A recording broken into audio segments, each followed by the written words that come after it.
Modern art is rubbish! Modern art is rubbish. Isms. Juxtapose. Didactic. Modern art is rubbish. Modern art is rubbish podcast. Hey, welcome to Modern Art is Rubbish. Tom, that was a very serious. Modern art is rubbish. It's like a formal meeting. It's like we're on Zoom Yeah. doing a Zoom meeting, Yeah, that did, which we yeah. are. Yeah, let me get my papers as well. Tom, so today, straight into it, talking about art that disappeared. We're talking about either art that disappeared either by accident, by design, or in a fit of artistic destruction. And we're going to be talking about Banksy getting jet washed away, and someone erasing another artist, an artist erasing another artist's artwork, and someone who got really upset with their own art and just said, "That's it, I'm going to get rid of the lot." It's bin day. It's bin day, bin day, Yeah. been and gone. Bin day. I love bin day. The Banksy monkeys, as you can see there. You know that we talked about this previously, didn't we? About the animals and the Yeah. Banksy animals. You know, he did a one on a bridge, which is of three monkeys, and they're all being very playful and monkeying around like the monkeys did in Yeah. '60s. In the swinging 60s. The swinging monkey '60s. Banksy, Yeah. I think. Yeah. So basically, what happened was they were up, and because he'd done a whole spate of animals, which we talked about, didn't he? Yeah, he had a sort of animal nervous breakdown across London, didn't Yeah, he was doing lots of animals everywhere, and basically the Transport for London came along with their jet washers and said, "No, we're going to clean it off." Because apparently graffiti encourages more graffiti. So more Banksies inspires more Banksies. he? So Yeah. basically they got their little jet washers out and Yeah. got rid of the whole lot. Yeah. So it wasn't worth like removing them somehow so you could sell them, because a lot of people do that with Banksies, don't they? Well, yes, and this is the thing. I don't know why they didn't think to do that and get themselves a good deal, but I suppose the bridge is probably quite a lot to take it off like a major public infrastructure, and Yeah. then it's a bridge. My first concern was when I heard a bridge had been jet washed, I would feared that it might be 10 foot. Our favourite tagger, Yeah. who writes 10 foot on everything and does nothing else but write 10 foot. But his Yeah. 10 foot work is still safe. It's near He's Greenwich. he's not a jet washer by trade, is he? Do you reckon that's it? Do you reckon 10 foot? It's like a 10 foot stunt, and there's going to be 10 foot written on the bridge. And for those of you who don't know what the hell we're talking about, we did an episode which I'll put a link to about taggers on just the art of tags, and people who go around just tagging their name or tagging stuff. And 10 foot is probably the most famous one in London, and he's done it all over the world, hasn't he?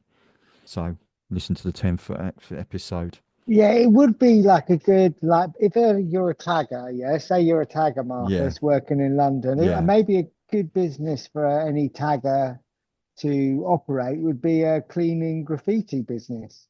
Yeah, that's really bad, isn't it? I like it. That's dark.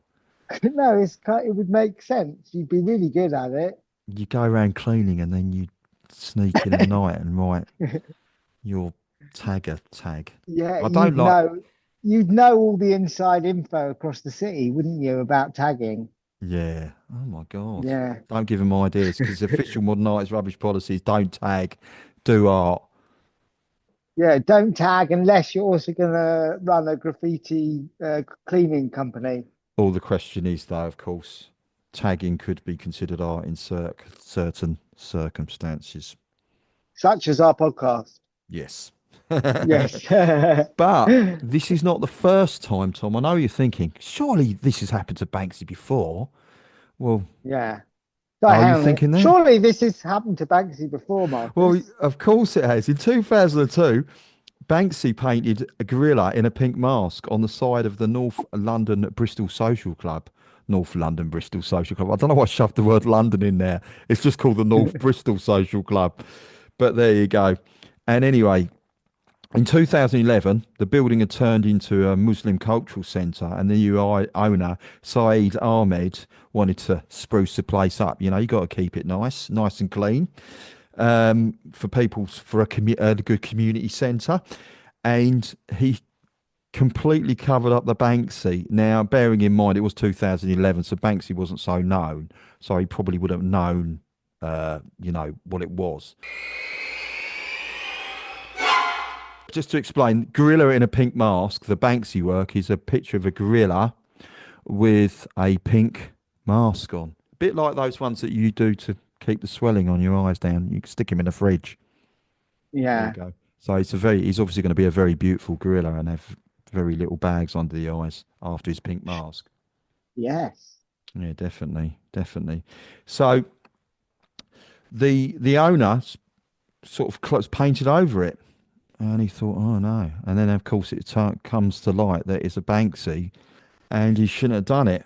But in 2020, a special art restoration company called Exposed Walls managed to actually save it, unpaint it. I don't know if you unpaint it, but, remove the paintwork even, not unpaint the paintwork.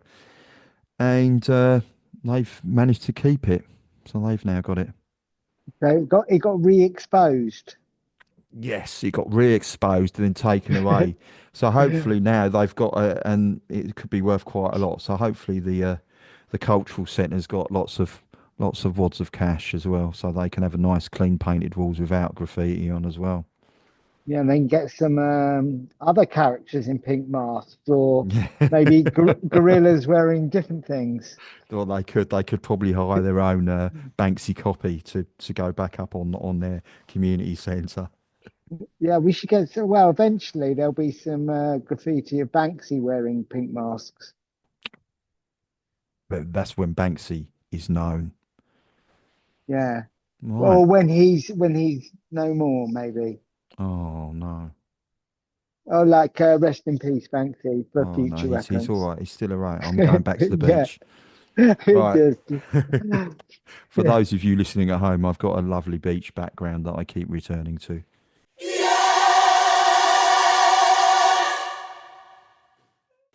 Um, right. I know what you're thinking. You're thinking, well, have there been any artists that have deliberately done this, not just workmen or people trying to spruce up their cultural centres? Well, Tom, is that what you're thinking it is, isn't it?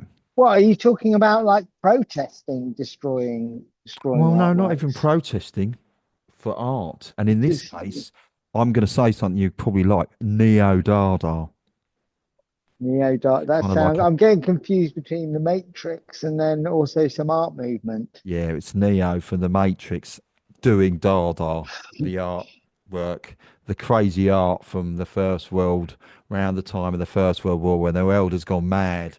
Well, but Dada is probably of today as well, because I think the world has gone a bit bonkers at the moment as well. So, Neo Dada is kind of like a post Dada movement, and it was around about this is in 1953.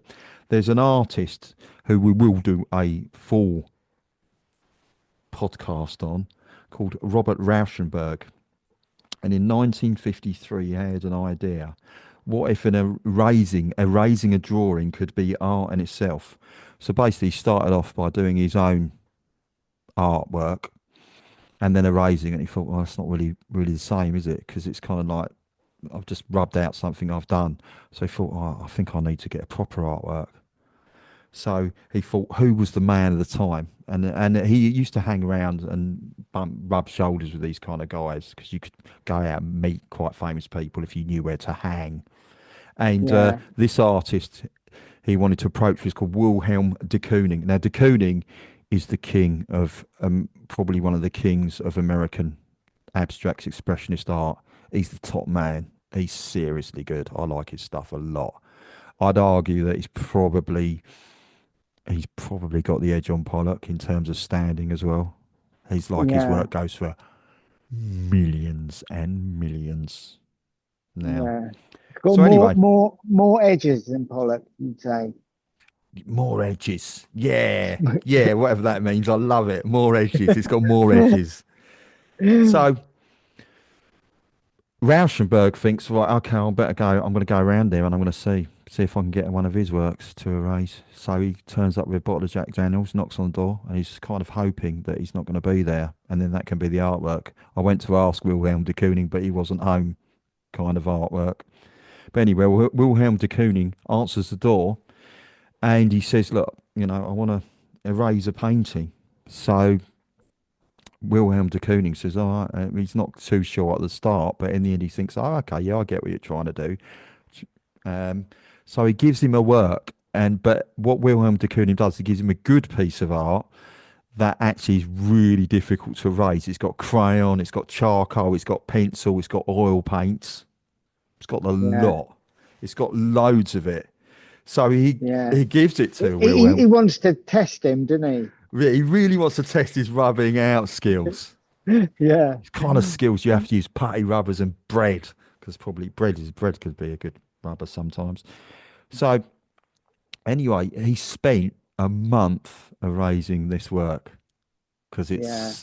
it's so there. It's basically just a blank piece of paper with a few marks, which obviously you can't Are completely you get rid of talking anything. about right now? Because at some point it wasn't a blank piece of paper. Is No, that it had right? a lovely picture on it. It was a good quality work.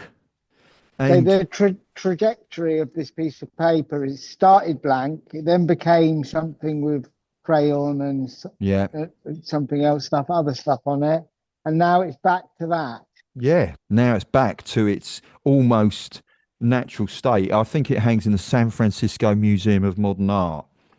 Yeah, And I mean, what Rauschenberg was questioning when he did it was, where does art begin and end? And does an artwork stop being art if you remove it? And can absence be as powerful as presence? So it's almost like nothing's there. But when you look at it, you think that used to be a Wilhelm de Kooning. If that was left as a Wilhelm de Kooning, it'd be worth a fortune.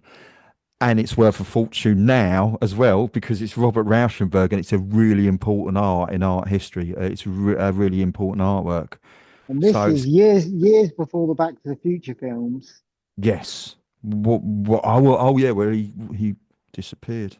I heard a thing about Back to the Future actually, which was Neil deGrasse Tyson, and it was about the fact that he wrote Johnny Be Good, and Michael J. Fox gets on the stage and he starts playing Johnny Be Good, and then Yes, the brother of Chuck Berry's on the phone and says, "Listen to this." yeah, And Chuck Berry gets the idea for Michael J. Fox for Johnny Be Good. So who wrote it? yeah. Maybe it was Rauschenberg. Yeah, Rauschenberg. erased, erased Johnny Be Good. Yeah. Erased, erased Chuck Berry. Who's credited in the San Francisco Gallery Well, it's with right. that piece? It's Robert Rauschenberg because it's the concept. It's the conceptual work. He's done some amazing conceptual pieces, which we will talk about. Like he did his bed and he painted on his bed, and he found an old goat and a tire. But it's really interesting work. He's one of the fathers of pop art as well. One of the Yeah. people that pushed, and I'm doing a pushing motion. The envelope. You've got an Yeah. envelope you could push now, haven't you, in your hand? Yeah, Push your yeah, envelope. Go on. Yes, you're pushing your. I like it. Great. yeah. For those of that listening, those of you listening at home, Tom is currently pushing his envelope, literally. Yeah, I'd say I was more like waving it. Right. Yeah. Yeah.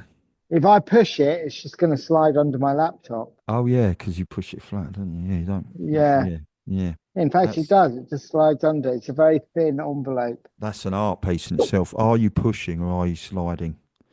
Yeah. Let's Johnny just be sit. good. Let's just sit with that moment.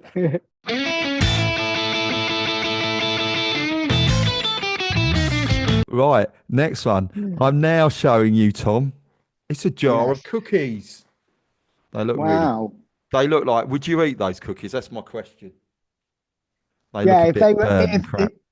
yeah, if they were expensive, I'd probably think, oh, they look unusual. Maybe they're really tasty. They look disgusting, don't they? It's a jar They with a look- blue top on. Basically, it's because they are containing burnt artworks. It's cookies and ash. Okay. Not the best flavour. Now I've been to some sort of discount stores in town, like the pound shop. You don't even get cookies and ash in the pound shop. There's just actually some of the cookies are quite good in the pound shop, so I won't go too far down the line. But yeah, Yeah. cookies and ash. Not. I've never bought any of those. So what are how are these related to artwork, these Well, cookies? John Baldessari, the American artist, he actually burnt his own work. So if you thought erasing the Kooning was extreme, think about this. In 1970, Baldessari decided he hated everything he painted between 1953 and 1966. Do you Yeah. know what I mean? You're done like those drawings, you think, oh, I've had enough. I've actually thought about this. There is a point when, as an artist, you do think, oh, maybe I should just get rid of everything. I've got too much blooming sketches, too many blooming drawings, and Yeah, just let's just what to do. start again. Because someone's Yeah. only going to come along when I'm no longer here and just burn them anyway, or probably not even burn them, probably just bin them, or hopefully Yeah. recycle them, Oh, which is good. okay. Have So we what have he we did, done an episode about recycling yes, we have. art? Well, probably, but We we will have to do one again because everything gets recycled. Even podcast yeah. episodes seem to get recycled And if in you're the watching this recycling in the art future, place. there'll be a link here for the future episodes. Yeah. So he said all the work between 1953 and 1966, this is in 1970. Obviously, I'm assuming that everything after 1966 he liked, but in 1970 he decided to burn everything. And in did a dramatic ritual and he called it the Cremation Project. But he didn't stop there. So what he did was he baked the ashes and turned them into cookies, and he put the rest of the ashes in an urn. And then he created a plaque listing the destroyed artworks. So it was almost about rebirth, about moving on. And Francis Bacon did that as well, if I remember rightly. He got rid of a lot of his early works as well. So he's a painter. He just Yeah. decided he didn't like what he was doing early on, and he said, "I'm going to start afresh." And sometimes that's Yeah. like that regeneration. It's like, well, if we do it with our relatives, don't we? We Yeah. burn them and we put their, we You don't make a make list. cookies. Did you make cookies Yeah. out of your nan or Well, something? yeah, but I bet some people do, don't they? Yeah. Well, we used to have a plant. I don't. Do you know pampas grass? They're like those kind of grasses, and they got like a sort of feathery kind of leaves at the top. Do you know that grass? Pampas grass is quite tall. Sounds like sort of like for nappies or something. Yeah, and my pampas grass. My dad used to set a light to it, and it used to actually grow back.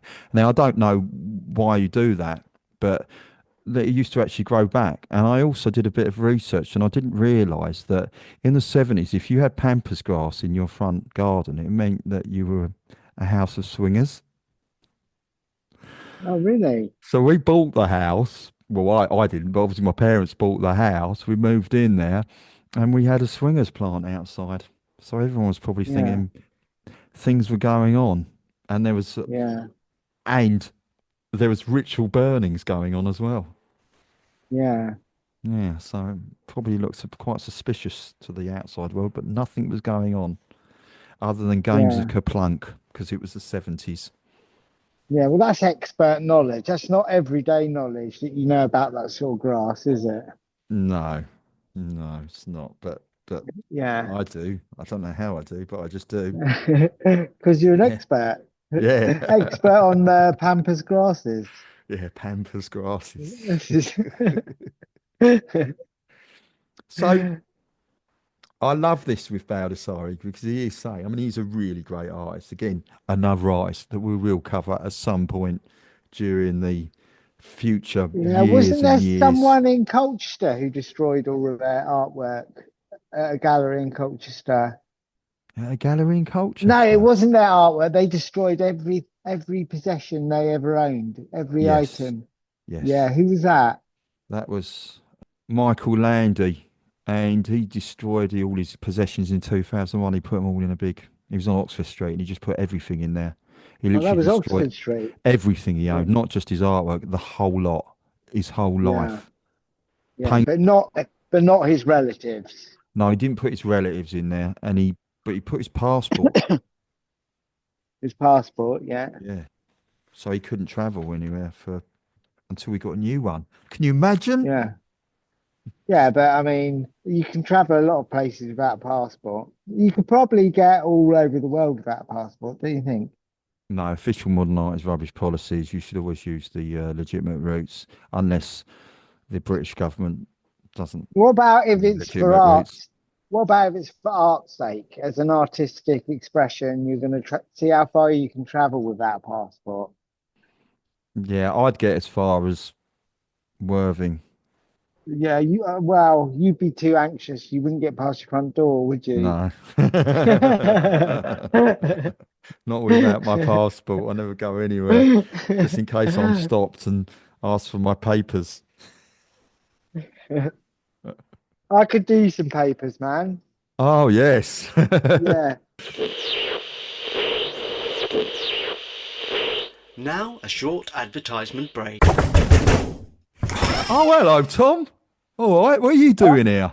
I've had a brilliant genius idea for an What? What? artwork. What? What I need is I'll need one of your works and I want to erase it. I'll tell you what, I've got a totally unique piece of artwork, right? It will take you ages to erase it. Absolutely ages. It's this turtle artwork here. Oh, Totally lovely. unique. Why don't you go and see if you can erase this, Tom? I will do it. Here you go, mate. I'll talk to you in a bit. Yeah. Oh, what a sucker. He doesn't know. He doesn't know anything about how I got hold of this turtle artwork. 1 month later.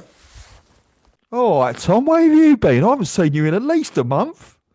Oh, Marcus, I'm so tired. I've got my neck is killing. Oh, it's really Yeah. aching. I've been working on that art piece. You know what? I've done an amazing job. I've been rubbing out that artwork for, I don't know, it seems like about 6 months, but I think it was only, what was it, a month ago? Yeah. Can I have a look? Can I have a look? Yeah. Have a look, man. Wow, you've done really good. You Oh, idiot. Tom, what? you wasted your entire month doing that. I was trying to tell you, but I didn't want to. Everybody knows. All you need to do is go onto the Modern Artist Rubbish website, subscribe, and you can download as many turtle artworks as you want. That wasn't blooming unique at all. You might have just got a blooming blank piece of paper and just shown it. What a waste of time. Yeah. Surely the gallery will still show it though, Marcus.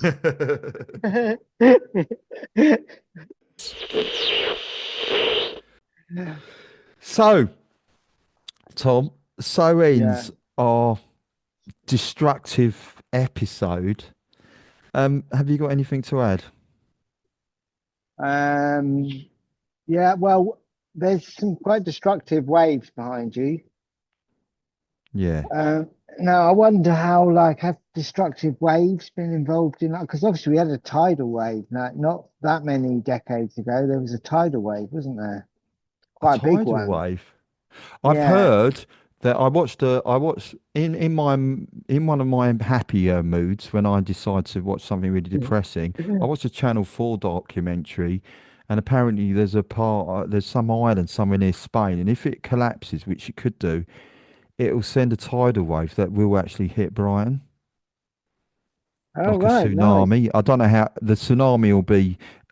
It won't be full strength when it hits Brighton, but it might get your shoes wet Yeah, interesting. when you're high up. Imagine that.